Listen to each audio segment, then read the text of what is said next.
અને મોટા સમાચાર જૂનાગઢની લીલી પરિક્રમા પર માવઠાનું સંકટ 2 નવેમ્બરથી ગિરનારની લીલી પરિક્રમાનો સત્તાવાર પ્રારંભ થવાનો છે, પરંતુ છેલ્લા 2-3 દિવસથી પડેલા કમોસમી વરસાદે આયોજન પર મોટું સંકટ ઊભું કર્યું છે। તોફાની વરસાદને કારણે 36 કિલોમીટરનો પરિક્રમા રૂટ ધોવાઈ ગયો છે।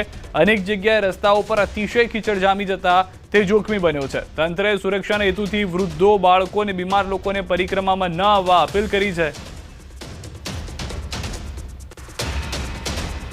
કમોસમી વરસાદે ખેડૂતોને તો હેરાન કર્યા, પરંતુ ગિરનારની લીલી પરિક્રમા પર પણ આ કમોસમી વરસાદનું સંકટ ઊભું થયું છે। આ દ્રશ્યો આપ જોઈ શકો છો કે આ દ્રશ્યો છે પરિક્રમા રૂટના, કે જ્યાં તંત્ર દ્વારા પરિક્રમાને લઈને તૈયારીઓ કરી દેવામાં આવી હતી, પરંતુ છેલ્લા 4 દિવસ રહ્યા અને કમોસમી વરસાદ તૂટી પડ્યો, જેના કારણે જે તંત્રની કામગીરી પર પાણી ફેરવી દીધું છે આ કમોસમી વરસાદે। કમોસમી વરસાદના કારણે જે રૂટના રસ્તાઓ છે તે ધોવાયા છે ને કાદવ કીચડનું સામ્રાજ્ય સર્જાયું છે। હજુ પણ આગામી 31 તારીખ સુધી જે વરસાદની આગાહી છે, જેના કારણે તંત્ર દ્વારા 31 તારીખ બાદ નિર્ણય લેવામાં આવશે કે પરિક્રમામાં જે શ્રદ્ધાળુઓ છે તેના માટે કઈ રીતની વ્યવસ્થા આપવી, તેને લઈને 31 તારીખ બાદ નિર્ણય લેવાશે। તંત્ર દ્વારા જે તૈયારીઓ કરવાની હોય છે તે પૂર્ણ કરી દેવામાં આવી છે। ફક્ત આ રોડ રસ્તાની જ હવે તૈયારીઓ બાકી છે, કારણ કે એકવાર રોડ રસ્તા બનાવ્યા પરંતુ ફરી ધોવાઈ ગયા છે। બીજી તરફ પરિક્રમા આગામી 2 તારીખને મધરાત્રિએ શરૂ થાય, એટલે કે કારતક સુદ 11ની રાતથી આ પરિક્રમા શરૂ થતી હોય છે, અને તેના 3 દિવસ અગાઉ જે ઉતારા અને અનક્ષેત્રો છે તેને મંજૂરી આપી દેવામાં આવતી હોય છે અંદર જવા માટે, કારણ કે તે 3 દિવસ પહેલા તૈયારીઓ શરૂ કરે તો તે શ્રદ્ધાળુઓને આ અનક્ષેત્રનો લાભ મળી શકે। પરંતુ હજુ સુધી અનક્ષેત્રોને મંજૂરી અંદર જવાની નથી આપવામાં આવી, કારણ કે આ જે સ્થિતિ આપ જોઈ શકો છો કે આ સ્થિતિમાં 2 વ્હીલ પણ ન ચાલે તેવી સ્થિતિ છે, અને જો મોટા વાહનો અંદર અનક્ષેત્રનો માલ સામાન લઈ જઈને ફસાય તો પછી શું કરવાનું, જેને લઈને તંત્ર દ્વારા 31 તારીખ સુધી કોઈ પણ અનક્ષેત્ર કે ઉતારાને ન આવવાની સૂચના આપવામાં આવી છે। અનક્ષેત્ર ધારકો મુશ્કેલીમાં મુકાયા છે, કારણ કે તેમણે તમામ માલ સામાન ભરી લીધો છે। 65 જેટલા અનક્ષેત્ર અને ઉતારાને મંજૂરી આપવામાં આવી છે, પરંતુ હજુ સુધી આ કોઈ પણ અનક્ષેત્રને અંદર પ્રવેશ આપવામાં નથી આવ્યો, જેના કારણે તે અસમંજસમાં મુકાયા છે। જોવાનું રહ્યું કે આ વરસાદ હવે આગામી સમયમાં શું કરશે। જો વરસાદી માહોલ વધશે તો આ પરિક્રમા પણ એક મોટું સંકટ છે તે ઊભું થયું છે, જ્યારે તંત્ર દ્વારા 31 તારીખે તમામ રૂટ નિરીક્ષણ બાદ નવો નિર્ણય લઈ શકાય છે। અમાર બખાઈ, ન્યૂઝ 18 ગુજરાતી, ગિરનાર। કમોસમી વરસાદને કારણે રસ્તાઓ ધોવાતા અન્ય ક્ષેત્ર અને ઉતારા મંડળ મુશ્કેલીમાં મુકાયા। રસ્તાઓ પર અતિશય કીચડ થઈ ગયો હોવાથી ત્યાં જઈ શકાય તેવી પરિસ્થિતિ નથી અને વાહનો ફસાઈ શકે છે, તેથી તંત્ર દ્વારા રૂટ પર પ્રવેશબંધી ફરમાવવામાં આવી છે। અને અમે તો અહીંયા ખવડાવવા જ આવી છે, અમે કોઈ દિવસ કોઈ પણ જાત્રાળુ પાસેથી પણ ફાળો નથી લેતા। કેટલા સમય પહેલાથી તૈયારીઓ શરૂ કરી છે? આ અમે 1.5-2 મહિનાથી અમારી બધી તૈયારી રાજકોટની અંદર અમે બધું ભેગું કરતા હોઈએ છીએ, અને અત્યારે લાઈવ અમારું હજી રાજકોટ 800-900 કિલોનું મરચાંનું અથાણું બની રહ્યું છે, એ કાલે આવશે શાકભાજીની સાથે। માવઠાના કારણે કેવી મુશ્કેલીમાં તમે લોકો? માવઠાના કારણે અમે મુશ્કેલીમાં છીએ અને જાત્રાળુઓ મુશ્કેલીમાં છે, એટલે બધાય મુશ્કેલીમાં છે। ગિરનારની લીલી પરિક્રમા પર હવે કમોસમી વરસાદનું સંકટ છે, તો બીજી તરફ જે ઉતારા અને અનક્ષેત્ર હોય છે તે મુશ્કેલીમાં મુકાયા છે। સીધા જ દ્રશ્યો બતાવીશ કે જે પરિક્રમાને લઈને શ્રદ્ધાળુઓ માટે જે અનક્ષેત્ર દ્વારા તૈયારીઓ કરવામાં આવતી હોય છે તે તૈયારીઓ પૂર્ણ થઈ ગઈ છે। ફક્ત તંત્રના એલાનની રાહ આ અનક્ષેત્ર ધારકો જોઈ રહ્યા છે।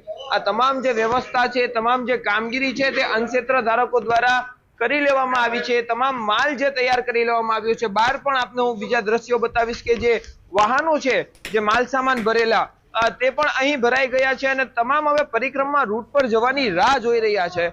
ખાસ કરીને જે તેલના ડબ્બા સહિતની જે વસ્તુઓ હોય છે, જે ખાદ્ય વસ્તુઓ હોય છે, તે તમામ વસ્તુઓ ભરી લેવામાં આવી છે, પરંતુ કમોસમી વરસાદના કારણે જે પરિક્રમાના રૂટ જે કાદવ કીચડથી ભર્યા છે, ને જેના કારણે વાહનો ન ચાલે તેવી સ્થિતિ છે। તંત્ર દ્વારા અનક્ષેત્ર ધારકોને 31 તારીખ સુધી ન જવાની અપીલ કરવામાં આવી છે, તો બીજી તરફ તમામ જે માલ સામાન ભરીને આવેલા અનક્ષેત્ર ધારકો મુશ્કેલીમાં મુકાયા છે। મેઘરાજા ખમૈયા કરો તેવી પણ પ્રાર્થના આ અનક્ષેત્ર ધારકો કરી રહ્યા છે। જોવાનું રહ્યું કે તંત્ર આ અનક્ષેત્ર અને ઉતારા મંડળને અંદર પ્રવેશ ક્યારે આપે છે। અમાર બખાઈ, ન્યૂઝ 18 ગુજરાતી, જૂનાગઢ। પીએમ મોદી 2 દિવસ ગુજરાત પ્રવાસે વડોદરા એરપોર્ટ પહોંચ્યા પીએમ મોદી. સીએમ અને ડેપ્યુટી સીએમએ પીએમ મોદીનું સ્વાગત કર્યું. ખરાબ વાતાવરણના કારણે બાય રોડ કેવડિયા પહોંચશે. કેવડિયામાં 1140 કરોડના પ્રોજેક્ટ્સની ભેટ આપવામાં આવશે. તો પ્રધાનમંત્રી નરેન્દ્ર મોદી એકતાનગર જવા માટે રવાના થઈ ચૂક્યા હોવાની જાણકારી મળી રહી છે. વાતાવરણ ખરાબ હોવાને કારણે હેલિકોપ્ટરથી નહીં પરંતુ બાય રોડ જવાનો નિર્ણય કરવામાં આવ્યો હોવાની પણ જાણકારી મળી રહી છે. વડોદરા એરપોર્ટ પહોંચ્યા હતા. વધુ માહિતી ન્યૂઝ 18 સંવાદદાતા હાર્દિક પાસેથી મેળવીશું. હાર્દિક, કેટલા વાગે પીએમ પહોંચ્યા? હાલમાં શું પરિસ્થિતિ છે? વાતાવરણ ખરાબ હોવાનું પણ એક કારણ જાણવા મળી રહ્યું છે. બિલકુલ, જો સીધા વાત કરીએ તો આજથી પીએમ મોદી 2 દિવસના ગુજરાત પ્રવાસે છે, ત્યારે તેઓ સ્ટેચ્યુ ઓફ યુનિટી ખાતે યોજાનારી જે રાષ્ટ્રીય એકતા પરેડ છે તેમાં હાજરી આપવાના છે. હમણાં થોડીક વાર પહેલા પીએમ મોદી છે તેઓ બાય રોડ એકતાનગર જવા માટે રવાના થયા છે. અને ખાસ કરીને વાત કરીએ તો છેક સુધી એમ હતું કે ચોપર દ્વારા પીએમ મોદી જે છે તે કેવડિયા જવા રવાના થશે, પરંતુ ખરાબ હવામાનના કારણે છેલ્લી ઘડીએ નિર્ણય જે છે તે લેવામાં આવ્યો છે. અને હાલ થોડીક વાર પહેલા જ તેમનો જે કાફલો છે તે કેવડિયા જવા માટે રવાના થયો છે. પીએમ મોદી કેવડિયા પહોંચશે ત્યારબાદ તેઓ કેવડિયાના જે સર્કિટ હાઉસ વીવીઆઈપી રૂમ છે તેમાં રોકાવાના છે. અને મેં કીધું પ્રમાણે કે હવામાન ખરાબ હતું એના કારણે તંત્ર જે છે, સુરક્ષા એજન્સીઓ છે, તેમને બંને પ્રકારની તૈયારી રાખી હતી.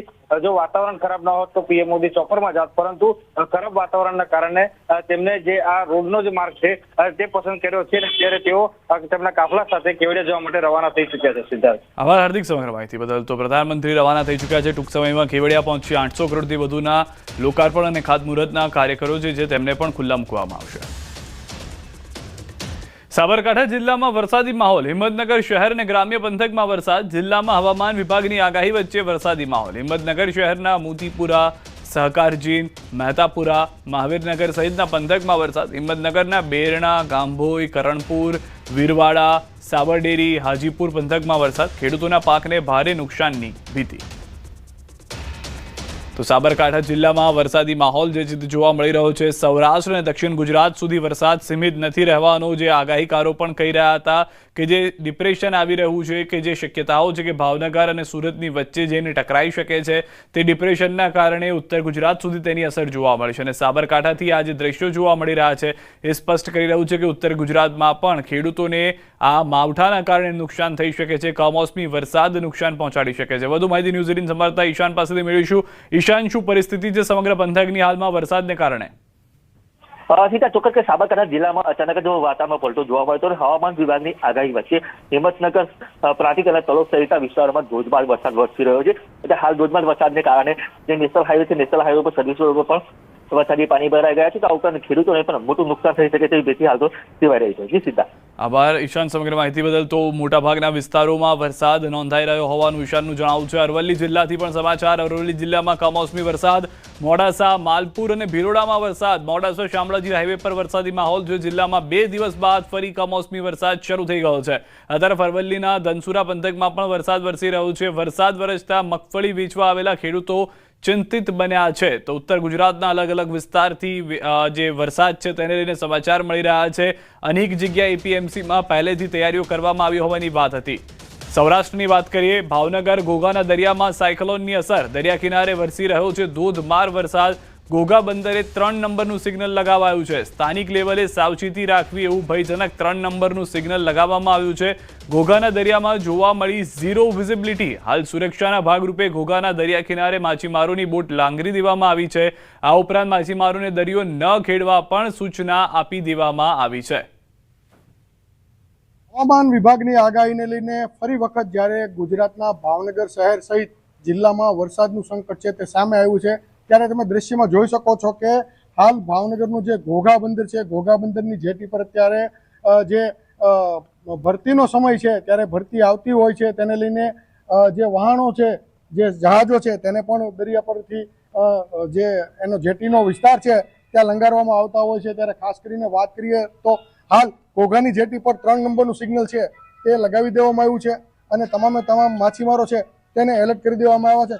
ખાસ કરીને વાત કરીએ તો તંત્ર દ્વારા પણ જે ઘોઘાનો બંદરનો વિસ્તાર છે ત્યાં એસઆરડી, પોલીસ અને હોમગાર્ડ સહિતના જે જવાનો છે તેનો બંદોબસ્ત મૂકવામાં આવ્યો છે અને તંત્ર દ્વારા આ વિસ્તારના દરિયાકાંઠાના તમામ લોકોને તાકીદ કરવામાં આવ્યા છે. નીતિન ગોહેલ, ન્યૂઝ 18 ગુજરાતી, ઘોઘા.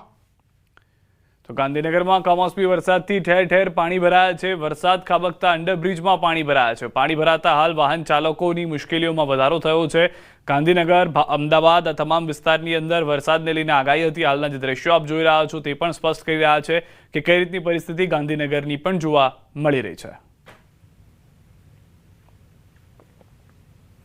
ખંભાત તાલુકાના ભાલ વિસ્તારમાં છેલ્લા 3 દિવસમાં પડેલા ભારે વરસાદને કારણે ખેડૂતોના માથે આભ તૂટી પડ્યું છે. 40 જેટલા ગામોમાં ખેડૂતોના તૈયાર થયેલા ડાંગરના પાકને ભારે નુકસાન થયું.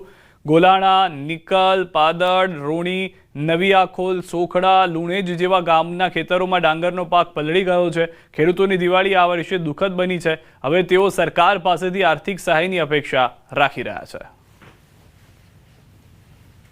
અમે ગુજરાતમાં સર્વોત્તમ ઉચ્ચ ગુણવત્તાવાળી ડાંગર પકવતા ખેડૂતો ભાલબારાના આ છેલ્લા જે 4-5 દિવસથી કમોસમી વરસાદની શરૂઆત થઈ ગઈ છે ને અમારી ડાંગરનો પાક જમીન દોષ થઈ ગયો છે. ઉપર પાણી ફરી વળ્યા છે. ડાંગર પાકેલી છે પણ હવે લેવાનો સમય છે ત્યારે વરસાદ આવ્યો છે. હવે અત્યારે એટલું બધું પાણી ભરાયેલું છે કે અમારો ખર્ચો પણ આમાં ખિસ્સાનો જવાનો છે. એનો ખર્ચોય નીકળવાનો નથી. આણંદ જિલ્લામાં ખંભાત તાલુકાનો ભાલ અમારો વિસ્તાર 42 ગામની 10,000 વીઘામાં કમોસમી વરસાદના કારણે ડાંગરમાં ખૂબ જ નુકસાન થયું છે. આ ડાંગરના નુકસાનમાં આજે અમે ફાઇટરિયા મશીન મૂકી અને પાણી કાઢવાનો ટ્રાય કરીએ છીએ. જે વળતર અમને મળે એ. આજે લોકો એમ કહે છે કે ભાઈ ખેડૂતના દીકરા ખેતી કેમ નથી કરતા. શું કરીએ ખેતી? અમે નુકસાન ખૂબ જ થયું છે. બધાને વળતર મળવું જોઈએ એવી મારી સરકારને અપીલ છે. ડાંગ જિલ્લામાં ભારે વરસાદને કારણે માર્ગો પાણીમાં ડૂબી ગયા છે. સુબીર તાલુકામાં 2 ઇંચથી વધુ વરસાદ નોંધાયો છે. જેના કારણે પૂર્ણા નદીનું જળસ્તર વધ્યું. આ વરસાદથી ડાંગર, વરાઈ અને નાગલીના પાકને નુકસાન થયું છે. સવારથી અત્યાર સુધી વઘઈમાં 1.5 ઇંચ વરસાદ નોંધાયો. હજુ હવામાન વિભાગે દક્ષિણ ગુજરાતમાં વધુ વરસાદની આગાહી કરી છે. મહેસાણાથી સમાચાર. વિજાપુરમાં કમોસમી વરસાદને કારણે ખેડૂતોને નુકસાની વેઠવાનો વારો આવ્યો છે. જિલ્લામાં મોટાભાગના ખેડૂતોએ મગફળીનું વાવેતર કર્યું હતું, પરંતુ પાક તૈયાર થવા સમયે જ માવઠું આવતા ખેડૂતોની મહેનત પર પાણી ફરી વળ્યું. બીજી તરફ સરકારી ખરીદી યોજનાઓમાં પણ પલળેલી મગફળી સ્વીકારવામાં આવતી ન હોવાથી ખેડૂતોને વેપારીઓને ઓછા ભાવે વેચવાની ફરજ પડી રહી છે. વરસાદના લીધે જે માલ બહાર કાઢે છે મગફળીનું એ બિલકુલ કાળું મેચ થઈ ગયું છે અને ભૂકો એ કોમમાં નહીં આવે, ઘાસચારો એ અને મગફળી એ બગડી ગઈ છે, ફૂગાયું છે અને એનો કોઈ જે ખર્ચો કરે છે એ ખર્ચો પણ ઉત્પન્ન થાય એવું નહીં અત્યારે હાલમાં.